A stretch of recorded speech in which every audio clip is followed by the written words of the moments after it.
Okay, kids, we're going to interview Brock about. Hey, Brock, are you there or not, honey? Yes, I'm here. All right, I want to do an interview with you about absurdism, about the birthplace of absurdism. Someone I interviewed the other day said that there were two ways that absurdism ever got created. One was by the Hellenistic Greek and Roman scholars, Sure. dating back to God knows who, I can't remember. Can you briefly review that for us? Absurdism traces its roots way back, likely to Hellenistic Greek and Roman thinkers, though no single person gets credit for inventing it. Early philosophers, like the skeptics and Epicureans, touched on life's lack of inherent meaning, leaning into ideas that things don't always add up logically. Kind of like the universe is a cosmic joke without a punchline. The term itself, though, got popular later with folks like Albert Camus, who built on that ancient vibe. Want me to dig deeper into one part or keep it broad? No, just dig deeper. Tell me about those ancient Greeks. Which names come up? I know you said it's not one person, but what names come up? With the ancient Greeks, few key figures floating around the edges of absurdism, though they didn't call it that back then. The skeptics, like Pyrrho of Elis, around the 3rd century BC, were huge on questioning everything, doubting even the possibility of certain truth. Their vibe was, if you can't know anything for sure, maybe just shrug and live anyway. Then there's Crates of Thebes, a cynic who ditched wealth and mocked societal norms, embracing life's chaos with a grin. His writings are mostly lost, but he's tied to laughing at the world's nonsense.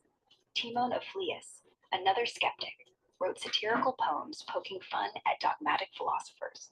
Pretty absurdist if you squint.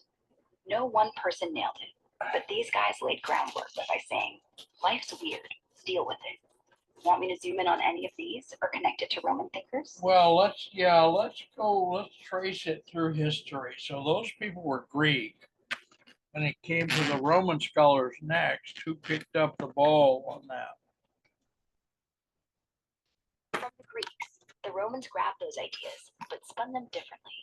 The Stoics, like Seneca and Marcus Aurelius, didn't go full absurdist, but their focus on accepting fate, good or bad, had a nihilistic edge, like the universe doesn't owe you answers. More directly, the Epicureans, especially Lucretius, wrote about life's fleeting, chaotic nature in his poem Poem.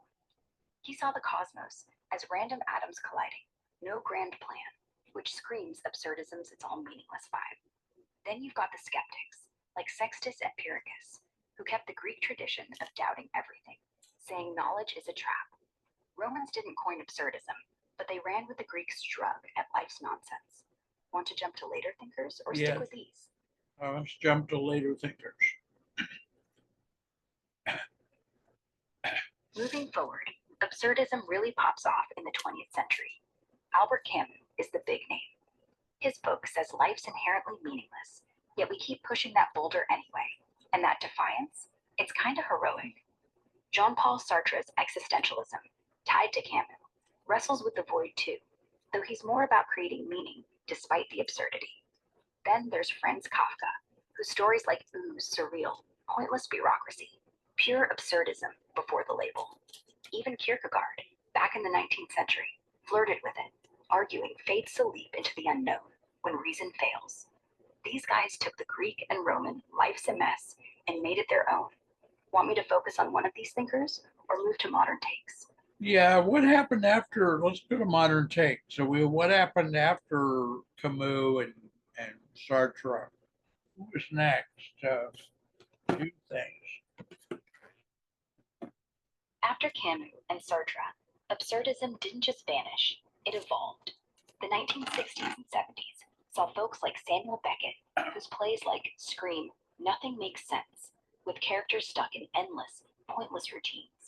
He took absurdity to theater, making the audience feel the void. Then you've got Thomas Nagel in philosophy. His essay from the 1970s says life's meaninglessness is less a crisis and more a quirky reality we live with. In pop culture, postmodernists like David Foster Wallace later leaned in with novels like showing how modern life's overload can feel absurdly overwhelming. Even today, X posts and memes about life's chaos, why bother humor? Keep that absurdist spirit alive. Want me to dive into one of these old, or check X for current absurdism trends? Well, let's bring it up to modern day. Like we're in 2025. Who would you say, what one or two or five people are now the most representative of absurdism in our modern time? In 2025, absurdism's still kicking with folks who channel that life's a joke energy. Philosophers like Brian Masumi, who's big on the asignifying chaos of existence, keep the academic torch burning. His work on how meaning slips away fits right in. In art, look at Mary Mattingly. Her eco-absurdist projects, like turning trash into homes, scream defiant creativity in a crumbling world. Poets like Ocean Vuong also nail it, blending raw emotion with life's pointless beauty in their work. And honestly, X is buzzing with everyday absurdists. Think influencers, like those behind viral memes that mock our obsession with hustle and doom scrolling. 5 names: Masumi, Mattingly, Vuong, maybe David Foster Wallace's lingering influence through his chaotic novels, and anonymous meme lords who turn existential dread into dark comedy. Want me to check X for specific names trending in absurdism, or focus on one of these?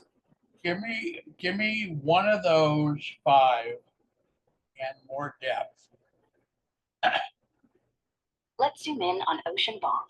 He's a poet whose work feels like absurdism's heart in modern form.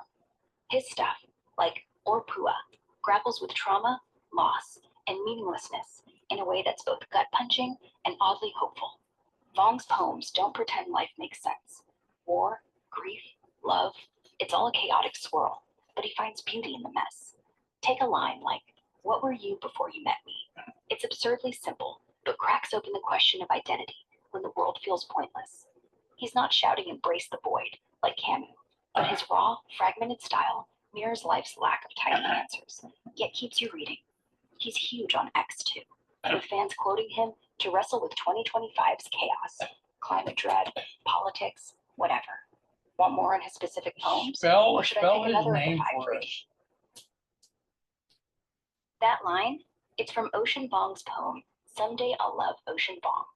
Want me to read the whole thing, or dive into what makes it so No, absurdist? tell us how to spell his name first.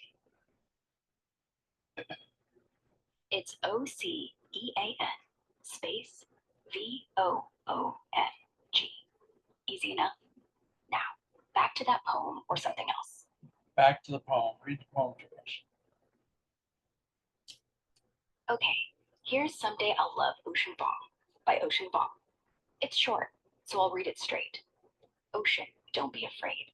The things you've thought will rarely think of you. So listen, you will live far from here, in a room whose number you can't remember. You will eat bread and still hunger. You will hear trees speaking and not understand. You will see a moose freeze mid-gallop, then melt from the inside, and you'll think, that's what tenderness is, a violence unremembered. You will carry your mother's smile on your back like armor. When the sun sets, it won't be for you. It's always been for someone else. But you'll watch anyway, because who else has time? Someday I'll love Ocean Vuong the way a deer loves a lion's mouth, knowing it could end him and choosing it. Damn, that's heavy, but beautiful, right? Want me Yeah. to break down its... No, we're gonna end there, honey. I'll talk to you later. All right, take care. All right. Love you. Bye-bye. Love you too.